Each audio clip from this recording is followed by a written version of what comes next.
नमस्कार दोस्तों, इस वीडियो के अंदर मैं आपको नई जॉब्स के बारे में बताने वाला हूं। यूपीएससी ओआरए के पोर्टल के ऊपर नई वैकेंसीज अपडेट हो चुकी है, आप लोग अप्लाई कर सकते हो और लास्ट डेट है 17 जुलाई 2025। तो आप लोग अप्लाई कर सकते हो और बहुत अच्छी वैकेंसीज हैं, अलग अलग डिपार्टमेंट्स में वैकेंसीज हैं, परमानेंट जॉब है, सैलरी बहुत अच्छी खासी है। तो इसमें आपके पास लॉ की डिग्री कहीं पे मांगी है, कहीं पे मास्टर्स की डिग्री मांगी हुई है। एक यूनिक बात यह भी है कि चंडीगढ़ के अंदर एक सरकारी विभाग है, वहां पे भी सरकारी वकील की वैकेंसी आई हुई है और हरियाणा के अंदर सरकारी वकील को असिस्टेंट डिस्ट्रिक्ट अटर्नी एडीए के नाम से बोले जाता है। तो इसलिए चंडीगढ़ के सरकारी विभाग के अंदर एक विभाग के अंदर अपना मांगा गया है, तो इसलिए वहां पे चंडीगढ़ एडीए बोला जाएगा। तो उसकी भी वैकेंसी मैं आपको लास्ट में बताने वाला हूं, तो पूरी वीडियो शुरू से एंड तक जरूर देखिएगा। जो भी जॉब के लिए आप एलिजिबल हो तो आप सीधा डिस्क्रिप्शन बॉक्स के अंदर लिंक है, उस पर क्लिक करके अप्लाई कर देना, वरना गूगल पे बस टाइप करना यूपीएससी ओआरए, एंटर कर दोगे, जो ही पहला लिंक आएगा उस पर क्लिक करना, यूपीएससी के वेबसाइट पे अपना आईडी बनाना। आईडी बनाने के बाद में दोबारा यूपीएससी का पोर्टल ओपन अप कर लेना और अप्लाई नाउ पे क्लिक करोगे तो आपकी आईडी लॉगिन हो जाएगी। फिर अपना नॉर्मल फॉर्म जैसे भरते हैं वैसा भर दीजिएगा। तो हम वीडियो को स्टार्ट करते हैं। सबसे पहले यहाँ पे पेज नंबर 30 के ऊपर आ जाते हैं। ये बहुत बड़ी नोटिफिकेशन है, 117 पेज की। तो मैं पेजेस वाइज आपको बताऊंगा, पेज नंबर वाइज बताऊंगा कि कहां पे आप एलिजिबल हो। तो पेज नंबर आप पहले 30 पे आ जाओ, पोस्ट नंबर 18 है, पेज नंबर 30 पोस्ट नंबर 18। तो ये मैंने पेज नंबर 30 अपना ओपन अप कर लिया है और यहाँ पे आपको वैकेंसी दिख रही होगी। 5 वैकेंसी है लीगल ऑफिसर ग्रेड नंबर 2 के लिए, परमानेंट जॉब होगी, याद रखिएगा। तो यहाँ पे मांगा क्या क्या गया है अब यहाँ पे जो है हमारी कितनी वैकेंसी है, 5, और रिजर्व कैटेगरी के लिए 2, ईडब्ल्यूएस के लिए 1, ओबीसी के लिए 1, एसटी के लिए 1, पीडब्ल्यूडी के लिए 1। ठीक है, अब यहाँ पे रिक्वायरमेंट क्या क्या मांगी हुई है। अगर मुझे law officer grade number 2 permanent job चाहिए तो पहली बात, अगर मैं जनरल कैटेगरी का हूं तो 40 साल तक की कम उम्र मेरी होनी चाहिए, तो मैं एलिजिबल हूं, मैं अप्लाई कर सकता हूं। चलिए, और ये बाकी रिजर्व कैटेगरी के लिए सबसे पहले इन्होंने बोला है कि अगर आपके पास मास्टर्स की डिग्री है, बट मास्टर्स की डिग्री में भी तो है स्पेशलाइजेशन होती है, कॉन्स्टिट्यूशनल लॉ होता है, क्रिमिनल लॉ होता है, एक्सेट्रा एक्सेट्रा, ऐसी स्पेशलाइजेशन में हम अपनी एलएलएम करते हैं। तो अगर आपने एलएलएम जो स्पेशलाइजेशन अगर इंटरनेशनल लॉ के अंदर करी है तभी आप लोग अप्लाई कर सकते हो। याद रखना, एलएलएम के अंदर आपने जो स्पेशलाइजेशन होगी वो इंटरनेशनल लॉ में अगर आपने करी है तभी केवल आप लोग एलिजिबल हो, वरना नहीं हो, याद रखना। लेकिन अगर आपने आपके पास एमफिल अगर है, ठीक है, आपने मान लेते हैं एलएलएम मैंने अगर कोई और स्पेशलाइजेशन में करी है, इंटरनेशनल लॉ में नहीं करी है, लेकिन मैंने एमफिल करा हुआ है अपना इंटरनेशनल लॉ के अंदर, तब मैं अप्लाई कर सकता हूं। या मैंने पीएचडी अपनी इंटरनेशनल लॉ में करी हुई है, तब मैं एलिजिबल हूं, बिल्कुल एलिजिबल हूं, आप अप्लाई कर सकते हो। ठीक है, प्लस दूसरा और क्या मांगा हुआ है, आपके पास 5 साल का एज अ प्रैक्टिसिंग एडवोकेट का एक्सपीरियंस आपके पास होना चाहिए, तब जाके आप एलिजिबल हो पाओगे। तो यहाँ पे 2 रिक्वायरमेंट है, मास्टर्स की डिग्री इंटरनेशनल लॉ में, प्लस आपके पास 5 साल का एज एन एडवोकेट एक्सपीरियंस होना चाहिए। अब इसके अंदर एक और बात यहाँ पे और हम समझ लेते हैं। ठीक है, ड्यूटीज आपकी बता रखी है क्योंकि आप ट्रीटीज के डिविजन्स के ऊपर काम करोगे, उनको बताओगे डिपार्टमेंट के अंदर, इसीलिए हेडक्वार्टर यानी कि परमानेंट जॉब है और आपकी दिल्ली के अंदर पोस्टिंग लगेगी। ठीक है जी, बस यहाँ पे और मुद्दे की बात नहीं है। अब पेज नंबर हम 70 के ऊपर आ जाते हैं, पोस्ट नंबर 36 के ऊपर। पेज नंबर 70 है, पोस्ट नंबर 36। तो यहाँ पे 14 वैकेंसीज है, ठीक है, 14 वैकेंसीज है। असिस्टेंट लेजिस्लेटिव काउंसिल आपको अगर बनना है, अलग अलग विभाग के अंदर है। पहला विभाग है ऑफिशियल लैंग्वेज विंग के अंदर, या लेजिस्लेटिव डिपार्टमेंट के अंदर, या ministry of law and justice के अंदर। अगर आपको assistant legislative council regional language के अंदर बनना है तो आप लोग अप्लाई कर सकते हो ये वाली कैटेगरी के अंदर भी। तो जैसे कि ये लैंग्वेजेस है, इनमें से अगर आपको कोई भी 2 लैंग्वेज आती है, देखो मिनिमम एक तो हिंदी तो आनी चाहिए, ठीक है, हिंदी तो आपको आनी चाहिए। हिंदी के साथ में अगर इनमें से कोई भी एक और एक्स्ट्रा लैंग्वेज आपने 10वीं में 12वीं में कहीं ना कहीं अपनी पढ़ी है तो आप एलिजिबल हो, याद रखिएगा। ठीक है, बहुत फायदे वाली बात है यहाँ पे इसके अंदर। और इसमें अनरिजर्व कैटेगरी के लिए 9 वैकेंसी है, बाकी रिजर्व कैटेगरी के लिए है। तो मुद्दे की बात मैं आपको बता देता हूँ। एलिजिबिलिटी 40 साल तक के लिए अगर आप हो तो आप एलिजिबल हो, वेरी नाइस। एंड यहाँ पे भी आपके पास मास्टर्स डिग्री अगर है तो आप एलिजिबल हो, और स्पेशलाइजेशन की कोई मैंडेटरी नहीं है, कोई भी स्पेशलाइजेशन हो, प्लस आपने 10वीं में या 12वीं में हिंदी के अलावा और कोई लैंग्वेज आपने पढ़ी होनी चाहिए। जैसे कि मान लेते हैं हिंदी एंड संस्कृत अगर आपने पढ़ी है, बहुत बढ़िया, या हिंदी आपने पढ़ी है साथ में और कोई भी लैंग्वेज अगर आपने पढ़ी है, ठीक है, तो आप लोग एलिजिबल हो इस पोस्ट के लिए। बस यही 2 रिक्वायरमेंट है, मास्टर्स डिग्री साथ में अपने 10वीं या 12वीं में कोई और हिंदी के अलावा, क्योंकि यहाँ पे लिखा हुआ है अदर देन हिंदी, लिखा हुआ है कहीं पे, देखना लिखा है ना कि one of the language other than Hindi.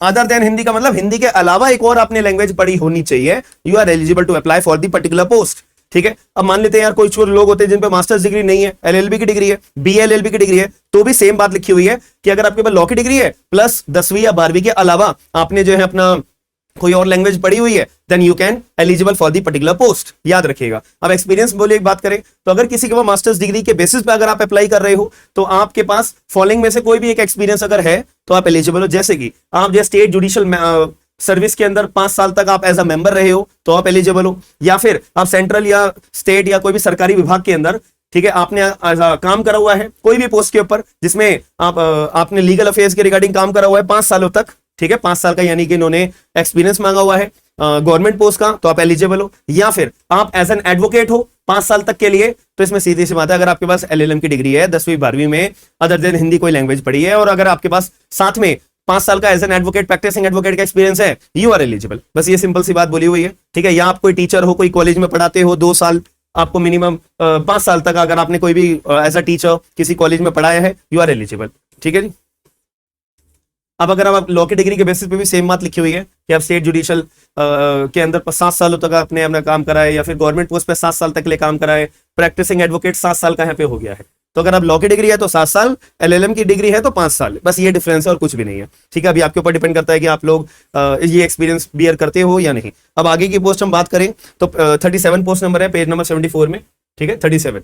तो यहाँ पे भी है deputy legislative council Hindi branch official language, ठीक है। तो इसके अंदर आप अगर अप्लाई करना चाहते हो तो एक पोस्ट है, और ईडब्ल्यूएस के लिए 1, मतलब टोटल 2 पोस्ट यहाँ पे आ रखी हैं।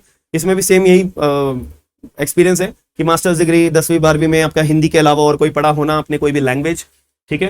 एंड बट इसको एक बार पढ़ लेते हैं, थोड़ा सा कुछ अलग सा यहाँ पे नजर आ रहा है कि पास्ट सेकेंडरी एजुकेशन यानी 10वीं या 12वीं, ठीक है, आपने पढ़ी हो थ्रू हिंदी मीडियम और has offered Hindi as a subject in secondary, यानी 10वीं में मेरी अगर हिंदी सब्जेक्ट है या 12वीं में मैंने हिंदी पढ़ी है, ठीक है, या मैंने कोई कॉलेज में जहां पे मैंने अपनी ग्रेजुएशन करी होगी वहां पे मैंने अगर हिंदी पढ़ी है, तो एक यूनिक बात यहां पे लिखी हुई है कि अगर आपके पास मास्टर्स की लॉ की डिग्री है प्लस आपने 10वीं में अगर हिंदी पढ़ी है, 12वीं में अगर हिंदी पढ़ी है, या कोई ग्रेजुएशन के कॉलेज में आपने एनरोल्ड करा होगा तो हिंदी ऑनर्स करी होगी, या कोई भी आपने कोर्स पढ़ा अगर उसमें हिंदी पढ़ी है कहीं पे भी, तो आप एलिजिबल हो। याद रखना जो ऊपर वाली पोस्ट थी उसमें अलग बात लिखी हुई थी, लेकिन ये वाली पोस्ट के लिए अलग बात लिखी हुई है। यहाँ पे लिखा हुआ है ना, हिंदी डिपार्टमेंट के लिए आपको डिमांड कर रहे हैं यहाँ पे, तो इसलिए यहाँ पे हिंदी एसेंशियल है, हिंदी ब्रांच के लिए आपको हायर करा जा रहा है। तो यहाँ पे बोला है 10वीं 12वीं या ग्रेजुएशन में हिंदी पढ़ी है, यू आर एलिजिबल, अगर मास्टर्स की डिग्री है तो लॉ में। और अगर एलएलबी की डिग्री है और उसमें भी आपने 10वीं 12वीं या ग्रेजुएशन में अगर आपने हिंदी पढ़ी है, यू आर एलिजिबल। बट यहाँ पे एक्सपीरियंस की बात कर लेते हैं।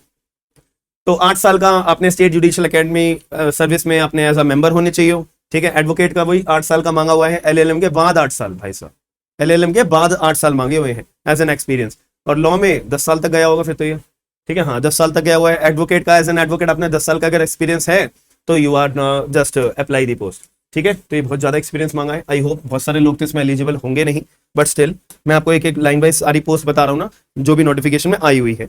अब आगे की बात कर लेते हैं, पेज नंबर 77 पे आ जाओ, ठीक है, पेज नंबर 77 के ऊपर आ जाइए, पोस्ट नंबर 38। यहाँ पे भी deputy legislative council regional language के लिए यहाँ पे मांगा हुआ है, ठीक है।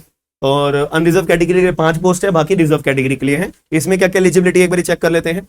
इसमें 50 साल तक आपकी उम्र है तो आप लोग अप्लाई कर सकते हो, वेरी नाइस। मास्टर्स डिग्री, और क्या बोला हुआ है कि हिंदी के अलावा अगर आपने कोई भी साथ में और लैंग्वेज पढ़ी हुई है 10वीं 12वीं या ग्रेजुएशन में, तो तब आप एलिजिबल हो, ठीक है।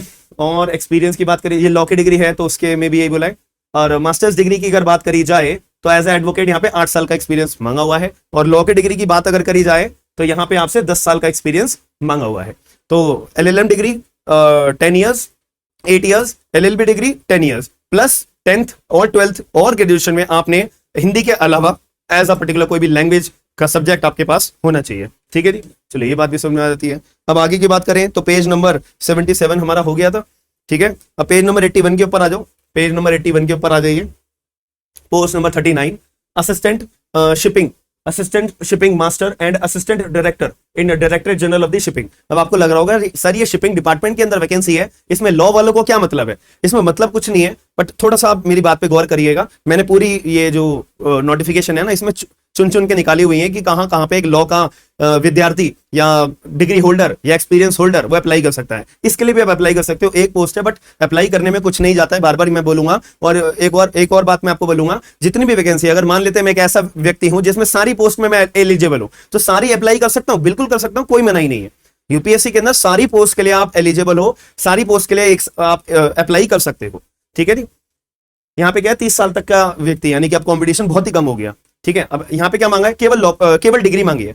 ग्रेजुएशन की डिग्री हो तो बढ़िया है, लॉ की डिग्री हो तो बढ़िया है, BLLB हो तो बढ़िया है। अब यहाँ पे आपने बोलोगे सर यहाँ पे तो केवल डिग्री मांगी है, लॉ की डिग्री की तो कोई रिक्वायरमेंट ही नहीं है, तो आप क्यों बोल रहे हो लॉ के बच्चों को अप्लाई करने के लिए? क्योंकि यहाँ पे ना, और एक्सपीरियंस 3 साल का आपके पास मांगा है, क्योंकि डिजायरेबल यहाँ पे लॉ की डिग्री मांगी है। देखो यहाँ पे लिखा हुआ है ना कि हमारे पास अगर कोई व्यक्ति आएंगे, ग्रेजुएशन वाले भी फॉर्म भरने के लिए आएंगे इस पोस्ट के लिए, और लॉ के व्यक्ति भी अगर कोई फॉर्म भरता है तो हम पहली प्रेफरेंस लॉ की डिग्री वाले व्यक्ति को देंगे कि आपको हम हायर करेंगे as compared to the graduation one. तो इस पे आपका भी एक फायदा है। तो आप लोग अगर एलिजिबल अपने आप को मानते हो, 3 साल का एक्सपीरियंस है, 30 साल से कम उम्र है और लॉ की डिग्री भी साथ में है, तो इस पोस्ट के लिए भी अप्लाई जरूर कर देना, बहुत फायदे वाली बात रहेगी, याद रखना। अब at the end last post के लिए आ जाते हैं, पेज नंबर 99 के ऊपर, जो मैं ADA की बात कर रहा था आपको। ठीक है, पोस्ट नंबर 50 है। हाँ, तो यहाँ पे बोला है assistant district attorney, law and prosecution department, Chandigarh administration.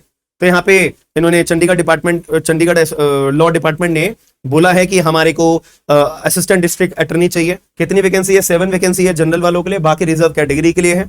और यहाँ पे आगे की बात करी जाए तो 30 साल तक की आपकी मैक्सिमम एज लिमिट होनी चाहिए, then you can only apply. ठीक है, और जनरल वालों के लिए, बाकी रिजर्व कैटेगरी के लिए तो अपना अपना पर्सनल यहाँ पे आपको देखना पड़ेगा। और इसमें क्या मांगा है, केवल लॉ की डिग्री होनी चाहिए। ठीक है, और साथ में एक्सपीरियंस भी है। ठीक है, और इसमें लिखा हुआ है ICT कोर्स मैंडेटरी होता है। अब ये ICT का कोर्स के बारे में आप में से कोई जानता है तो एक बार मुझे कमेंट बॉक्स के अंदर जरूर बताएगा, because as per my knowledge ICT का कोर्स होता है इंफॉर्मेशन टेक्नोलॉजी के रिगार्डिंग होता है। ठीक है, बट आप लोग में से अगर कोई हरियाणा से है जो बिलोंग करता है और जिसको ये ICT कोर्स के बारे में अगर पता है, तो मेरी रिक्वेस्ट है आप लोगों से एक बार कमेंट बॉक्स के अंदर बता दीजिएगा कि जो भी कोई वीडियो देख रहा होगा ना, तो वो उस आपकी जानकारी उन वीडियो लोगों के लिए जो देख रहे होंगे, जो इच्छुक होंगे इस पोस्ट के लिए अप्लाई करने के लिए, तो उनके लिए भी बेनिफिशियल रहेगा और उनके लिए एक डाउट का ये जो मामला है ये क्लियर हो जाएगा। तो एक बार ये ICT कोर्स के बारे में जरूर बताइएगा कि ये क्या बात लिखी हुई है कि यहाँ पे मैंडेटरी क्यों मांगा हुआ है, और अगर मांगा है तो इसको ICT के कोर्स को हम किस तरह से प्रोनाउंस करते हैं, तो आप लोग जरूर बताइएगा। ठीक है, इसमें एक्सपीरियंस क्या है भाई, आपके एडवोकेट का 2 साल का एक्सपीरियंस होना चाहिए। तो यहाँ पे क्या बोला है, मेरे पे लॉ की डिग्री हो और एज एन एडवोकेट 2 साल का मेरे पे एक्सपीरियंस हो तो मैं एलिजिबल हूँ। ठीक है, और 30 साल से मेरी कम उम्र होनी चाहिए। ठीक है, एंड और क्या क्या बातें बता रखी है, और ड्यूटीज के बारे में बताया, चंडीगढ़ मेरी पोस्टिंग रहेगी। एक इसमें यूनिक बात और लिखी हुई थी कि जब मैं अगर मान लेते हैं ADA में चंडीगढ़ के अंदर सेलेक्ट हो जाता हूं तो 2 साल तक मैं कहीं और अप्लाई नहीं कर सकता, कोई और सरकारी विभाग का एग्जाम नहीं भर सकता हूं। चंडीगढ़ के डिपार्टमेंट में या चंडीगढ़ के अंदर आया है, केवल वहीं पे ही भर सकता हूं। एक यूनिक बात यहाँ पे लिखी हुई थी, तो बस याद रखेगा। अब आपके दिमाग में आ रहा होगा सर ये वैकेंसीज क्या, सिलेबस बताइए। सिलेबस अभी कुछ भी डिफाइन नहीं करा हुआ है, कहां पे किसका क्या सिलेबस होगा, एग्जाम कब होगा कब नहीं होगा, इसके बारे में कोई भी जानकारी विभाग के द्वारा नहीं दी गई है, याद रखिएगा। जैसे कोई अपडेट आएगी पर्टिकुलर पोस्ट के बारे में, मैं सबसे पहले आपको अपडेट कर दूंगा। तो आप लोग मेरे को टेलीग्राम पे फॉलो जरूर कर लीजिए। इसकी PDF अगर चाहिए टेलीग्राम पे फॉलो जरूर कर लीजिए, और डिस्क्रिप्शन बॉक्स के अंदर लिंक अप्लाई नाउ का लिंक होगा, उस पर क्लिक करोगे डायरेक्ट आप अप्लाई कर सकोगे, याद रखिएगा। और भी फर्दर वैकेंसी आती रहेंगी तो मेरे द्वारा आपको अपडेट करते रहेंगे, तो आप लोग बस अप्लाई करते रहना। और एग्जाम कब होगा कब नहीं होगा वो एक सेकेंडरी बात है, बट पोस्ट के लिए अप्लाई करना बहुत जरूरी है, याद रखना। इस पे मत सोचा करो 1 पोस्ट है, 2 पोस्ट है, 5 पोस्ट है। अब तुम सोचो 1 महीने में अगर 10 विभाग के अंदर वैकेंसी आई है, 3-3, 4-4 वैकेंसी भी आई है, तो भाई एटलीस्ट आप ये सोचो कि आपने 1 महीने में 10 विभाग के अंदर यानी कि 10 वैकेंसीज आपने अप्लाई करी है, और 10 के 10 के अंदर आप एग्जाम भी अगर देके आओगे तो पूरी प्रोबेबिलिटी में है कि एटलीस्ट 2 या 3 में तो एग्जाम क्रैक करने की उम्मीद लगा सकते हो। और आपको पोस्ट किसके लिए चाहिए, केवल 1 विभाग के अंदर ही तो चाहिए, बात खत्म। और अगर नहीं होता है तो नेक्स्ट मंथ दोबारा अलग अलग विभाग के अंदर हम अप्लाई करेंगे, और वैकेंसीज आएगी ढूंढ के हम वहां भी अप्लाई करेंगे। ठीक है, तो इस पे आप लोग कॉन्सेंट्रेट करिए। प्लस आपका जो लॉ का सिलेबस होता है, जुडिशरी का सिलेबस होता है, उसको अपना प्रिपेयर करना मत भूलना, तैयारी करते रहना। कभी भी एग्जाम आएगा, कभी भी आपसे सिलेबस अपडेट कर देंगे, और कभी भी एकदम बम फोड़ा जाएगा, और उस टाइम पे आप लोग जीरो मत बन के रह जाना। आपका मेन टारगेट होना चाहिए जुडिशरी का एग्जाम हमारे को क्रैक करना है। जुडिशरी में जो सिलेबस है वो सिलेबस हमें पूरा करके रखना है। अगर वो सिलेबस पूरा है ना, बाकी के जो भी सारे एग्जाम आते हैं विभागों के, वो सारे सिलेबस यहीं से गवर्नड होते हैं, याद रखना। अगर इस टॉप की तैयारी अगर हम करेंगे तो नीचे वाली पोस्ट हमारी इजीली हम क्रैक करने के लिए एलिजिबल हो जाते हैं। अब आप खुद सोचो ही नहीं यार, सिलेबस जब आएगा ना मैं तो तब पढ़ाई करूंगा, या जब सिलेबस आएगा अपडेट होगा मैं तो तब करूंगा, या एग्जाम डेट जब आएगी मैं तो तब तैयारी करूंगा, तब तो कुछ होने वाला है ही नहीं, याद रखना। तो मैं भी अपने बैचेस में ना वही चीज पढ़ाता हूं जो मुझे पता है एग्जाम में 100% यही चीज आएगी, और इसी पे ध्यान देना है। क्यों? क्योंकि रिसेंटली सुप्रीम कोर्ट ने अपने 2025 के जजमेंट में इस वाले टॉपिक को ज्यादा इंफोसाइज करा है। एग्जाम में यही टॉपिक उठ के आएगा, इसी से आपको जजमेंट पूछा जाएगा, कि ये सुप्रीम कोर्ट ने कौन से केस में हेल्ड करा है और यही टॉपिक क्यों कराया जा रहा है।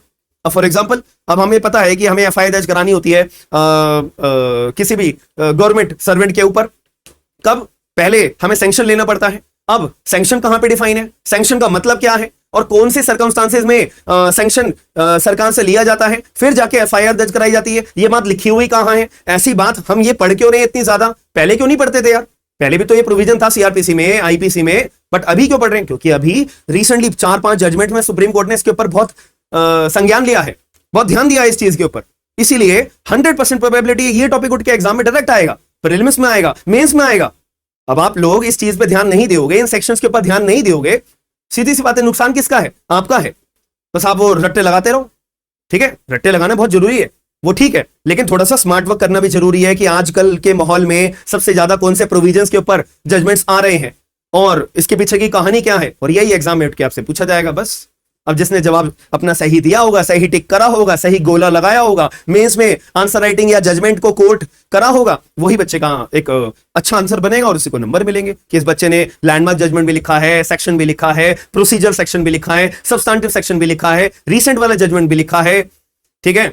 और मेंस की मैं बात कर रहा हूं, तो इससे आपका थोड़ा आंसर एक एक्यूरेट बनता है। तो मैंने आपको थोड़ा सा एक मोटिवेशन के तौर पे कि एक सही डायरेक्शन के तौर पे बात बताई है। तो आई होप आपको पसंद आई होगी। तो वीडियो को लाइक करना, शेयर करना, और हमारे भी जुडिशरी के बैचेस रन होते हैं। Smart and legal guidance application है गूगल के ऊपर, आप प्ले स्टोर पे आईफोन यूजर हो, लैपटॉप यूजर हो, सब जगह है। डिस्क्रिप्शन बॉक्स एक बार चेक कर लीजिएगा। करंटली हम अभी 6 से 7 इंडियन कॉन्ट्रैक्ट एक्ट अपना चला रहे हैं, वो भी कुछ टाइम में भी खत्म होने वाला है। तो फिर हम बीएनएस भारतीय न्याय संहिता स्टार्ट करेंगे। करंटली आपको बीएनएसएस का, बीएसए का, फैमिली लॉ का, टीपीए का, कॉन्ट्रैक्ट का सारे बैचेस अवेलेबल हैं, आप लोग ज्वाइन कर सकते हो। और अगर कोई भी क्वेरी आती है तो कमेंट बॉक्स के अंदर दे दीजिएगा। एप्लीकेशन पे बैचेस के रिगार्डिंग क्वेरी आप रेज कर सकते हो, इजी है सब कुछ। हम मिलते हैं नेक्स्ट अपने सेशन के अंदर और नई अपडेट के साथ में। मिलते हैं नेक्स्ट वीडियो में। थैंक यू, धन्यवाद।